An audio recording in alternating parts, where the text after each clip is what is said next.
Hello, viewers. I am Mark D. Jacobsen, author of Eating Glass, The Inner Journey Through Failure and Renewal. This reading is from a chapter on Impostor Syndrome. When things are going well, every new success reinforces your belief in yourself. Success seems to validate your personal qualities, your decision-making, and the sweat, blood, and tears you've invested. Failure unravels this newfound confidence. Every new setback seems to imply your own inadequacy. You failed to navigate these turbulent rapids. Now you're spinning out of control, where a better or stronger leader might have done better. This can set off a self-destructive cycle. Failure is usually a process, not an all or nothing event. You're still in the captain's seat, making crucial decisions. You might still save the effort if you play your cards right, but now your fallibility is obvious. You live in fear of making another mistake. You overanalyze. You hem and haw. You lose sleep, which leaves you exhausted and hyper-emotional and impedes your judgment. You make decisions, then reverse them. You've always despised indecisiveness in leaders, so your own indecisiveness rattles you. Doubt spreads outward from there. Team members, employees, and supporters look to you for leadership, but your self-doubt rapidly erodes their confidence. They watch with bated breath. Whispered conversations trail into silence when you walk by. At least you think they do. Is it real? Or are you paranoid now? Behind their thin smiles, you imagine fear, mistrust, and a parade of silent thoughts about how you have turned into a mental case. We have a special phrase for this kind of self-doubt. Impostor syndrome is the fear of being exposed as a fraud. Even in the best of times, impostor syndrome can devastate us. It fuels chronic anxiety that we are not enough, robs us of our joy, and propels us onto an endless quest to prove that we have what it takes. Impostor syndrome plagues high-success cultures. Silicon Valley is a case in point. On the surface, everybody has it together. Every day you meet CEOs, venture capitalists, and lawyers for major financial firms.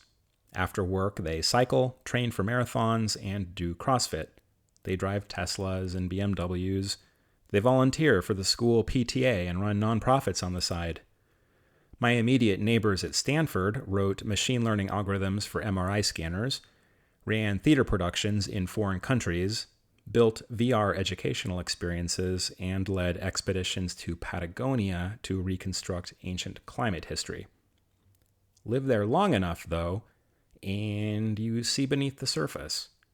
Real life still happens. Marriages fray.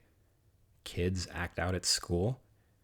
Many of those brilliant graduate students wilt at their desks, trying to shape their messy research into something that will satisfy a dissertation committee. These exceptional individuals all look at each other and think, I do not belong here. The admissions department made a terrible mistake. In 2017, Army Major General John Rossi took his own life 2 days before pinning on his third star and taking command of the U.S. Army Space and Missile Defense Command. Rossi was well-liked and had no notable failures in his commands. The U.S. Army gave him its full confidence. Yet for years, Rossi had suffered in silence. He felt increasingly overwhelmed as he ascended the ranks. He believed he didn't deserve as many honors. He became a workaholic, hoping his relentless work ethic would mask his perceived deficiencies. He carried photos of soldiers who died under his command and felt he had not done enough to save them. According to a later investigation, Rossi had an irrational belief that he was intellectually incapable of mastering the technical aspects of the SMDC, particularly those related to space defense. His deep anxiety and relentless work ethic led to severe sleep deprivation. Ultimately, afraid of being exposed as a fraud and bringing shame on his family and the Army, He died by suicide. John Rossi judged himself by a standard that no human being could possibly meet. He carried what the actor Andrew Garfield calls the wound of not enoughness. Many of us carry the same wound. We project confidence and competence to avoid being exposed. When failure strikes, impostor syndrome gets even worse. Failure rips away the mask, allowing the world to gawk at our limitations. We can no longer hide. Failure seems to confirm all that negative self-talk. Here, finally, is the proof that we are in over our heads. We have been found out. Some people seem immune to imposter syndrome. They're brash. They swagger. They believe in their own superiority. When failure strikes, they don't look inward or question their decisions. Instead, they rage. They blame. They make excuses. They evade responsibility and throw others under the bus. These people destroy lives. They destroy organizations, even countries. When you realize that this sociopathic excess is the polar opposite of imposter syndrome, a little self-doubt doesn't look like such a bad thing. Behind imposter syndrome lies genuine humility. When we recognize our fallibility, we test our assumptions. We examine ourselves for deficiencies and strive for self-improvement. We seek counsel. We search for evidence to validate our decisions. We have the humility to pivot when necessary. We develop empathy for other fallible human beings. The challenge, then, is to find that middle ground of quiet self-confidence that lies between debilitating imposter syndrome and reckless arrogance. We know these men and women when we see them. They're grounded in values. They have a vision for themselves and the world around them. They project easy confidence within their domains of expertise, while simultaneously showing curiosity, openness, and humility. They surround themselves with people who are more talented, more knowledgeable, and more capable, without a hint of insecurity. They make hard decisions in ambiguous circumstances, even knowing they will make mistakes. This is what we should strive for.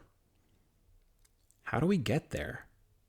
In the midst of failure, such measured self-confidence may be out of reach. You're simply trying to survive as your capsized raft careens wildly down the rapids. Have grace on yourself. Today, survival is enough. Take consolation in this, that when your bruised and battered body finally washes up on some rocky beach miles downriver, and you lie blinking up at the pines and the glaring sunlight, you will have learned more about yourself than many people ever do. You will have gleaned invaluable insights into your own judgment and decision-making when facing hard problems. These lessons might take months to digest, maybe years, but your experience with failure will have spared you the fate of becoming just another arrogant sociopath. You will be wiser, stronger, and more capable. You are not an imposter. You never were. The fact you made it this far is evidence enough. You stood in the arena and took the punishing blows.